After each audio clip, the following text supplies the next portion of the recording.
আসসালামু আলাইকুম সুপ্রিয় বন্ধুরা, জানিয়ে দিব আইটিটিভির আন্তর্জাতিক খবর রয়েছে। ইরানের পাকিস্তান এবং ইসরায়েলি আগ্রাসন, পাকিস্তানের সাহসী অবস্থানের প্রশংসায় ইরানের সেনা প্রধান। বিস্তারিত জানিয়ে দিব।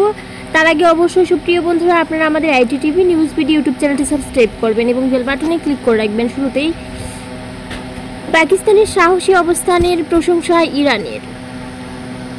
পাকিস্তানের সেনা প্রধান জেনারেল আসিম মুনিরের সঙ্গে ফোন আলাপে ইসলামাবাদের সাহসী অবস্থানের ইসরায়েলি আগ্রাসনের বিরুদ্ধে প্রশংসা করেছেন ইরানের সেনাপ্রধান মেজর জেনারেল আব্দুল রহিম মোশাফি। প্রেস ভিডিওর বরাত দিয়ে রবিবারের এই ফোন আলাপের খবর দিয়েছে ইরানের আধা সরকারি সংবাদ সংস্থা মেহের। প্রতিবেদনে বলা হয়, গত 13 জুন ইরানের বিরুদ্ধে বর্বর সাময়িক আগ্রাসন শুরু করে ইসরায়েল। ওই হামলায় ইরানের শীর্ষ সামরিক কর্মকর্তা ও পরমাণু বিজ্ঞানীদের টার্গেট করে হত্যা করা হয়। বেসামরিক নাগরিক, নারী ও শিশুরাও প্রাণ হারায়। জেনারেল মোসাবি বলেছে, এই 12 দিনের আগ্রাসন চলাকালীন যুক্তরাষ্ট্রের প্রেসিডেন্ট ডোনাল্ড ট্রাম্পের প্রশাসন ইসরায়েলকে সহায়তায় কোনো ঘাটতি রাখেনি। যুক্তরাষ্ট্রের পাশাপাশি আরও কয়েকটি পশ্চিমা দেশ ইসরায়েলকে সহায়তা দিয়েছে বলেও জানান মোসাবি।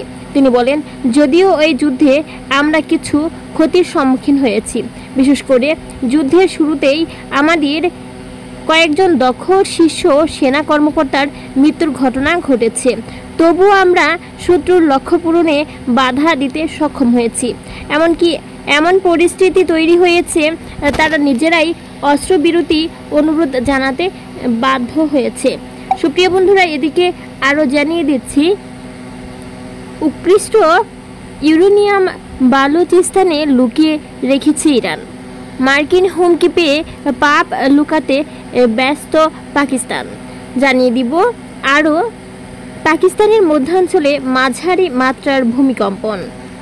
এদিকে আরও জানিয়ে দিব ইরানের সর্বশেষ গুরুত্বপূর্ণ কিছু তথ্য। 7 দিনের মধ্যে ইরানে ফের হামলা চালাবে যুক্তরাষ্ট্র ইসরায়েল। ইরানে ফের যুক্তরাষ্ট্র ইসরায়েল হামলা চালাতে পারে বলে সতর্ক করেছে তেহরানের একজন বিশেষজ্ঞ। তিনি শঙ্কা প্রকাশ করে বলেছেন, আগামী এক সপ্তাহের মধ্যে ইরানের উপর আবার হামলা হতে পারে। সোমবার 30 জুন ইরান ইন্টারন্যাশনালের লাইভ প্রতিবেদনে এ তথ্য জানানো হয়েছে। রোববার ইরানের রাষ্ট্রীয় টেলিভিশনে তেহরান বিশ্ববিদ্যালয়ের রাষ্ট্রবিজ্ঞান অনুষদের প্রধান ইব্রাহিম মোতাক্কি বলেছে, বর্তমান যুদ্ধবিরতি ইসরায়েল আমেরিকার সংঘবদ্ধ হওয়ার জন্য সংক্ষিপ্ত সময়কাল মাত্র এবং তারা শীঘ্রই ইরানে তাদের আক্রমণ পুনরায় শুরু করবে। সাক্ষাৎকারে আরও বলা হয়েছে, প্রাপ্ত প্রমাণ ইঙ্গিত দেয় যে মার্কিন সহায়তা ইসরায়েল সর্বোচ্চ এক সপ্তাহের মধ্যে ইরানের বিরুদ্ধে তাদের আকর্ষিত ও ধ্বংসাত্মক সামরিক অভিযান পুনরায় শুরু করবে। ইসরায়েল ও যুক্তরাষ্ট্র এই যুদ্ধবিরতিকে তাদের নিজস্ব সাময়িক সক্ষমতা পুনর্গঠন ও সর্বোত্তম করার একটি উপায় হিসেবে দেখে বলে সতর্ক করেছে ইরানি এই বিশেষজ্ঞ। এই যুদ্ধবিরতি গুরুতরভাবে না নেওয়ার আহ্বান জানিয়েছে। তিনি বলেছেন, ইরানি কর্মকর্তারা এবার হামলার লক্ষ্যবস্তু হবে। এই ছিল সুপ্রিয় বন্ধুরা আমাদের আইটিটিভি নিউজ ভিডিওর আন্তর্জাতিক খবর। পরবর্তীতে আন্তর্জাতিক খবর পেতে আমাদের আইটিটিভি নিউজ ভিডিও ইউটিউব চ্যানেলটি সাবস্ক্রাইব করবেন এবং বেল বাটনে ক্লিক করে রাখবেন। বেল বাটনে ক্লিক করার ফলে সকল ভিডিও নোটিফিকেশন সবার আগে পেয়ে যাবেন।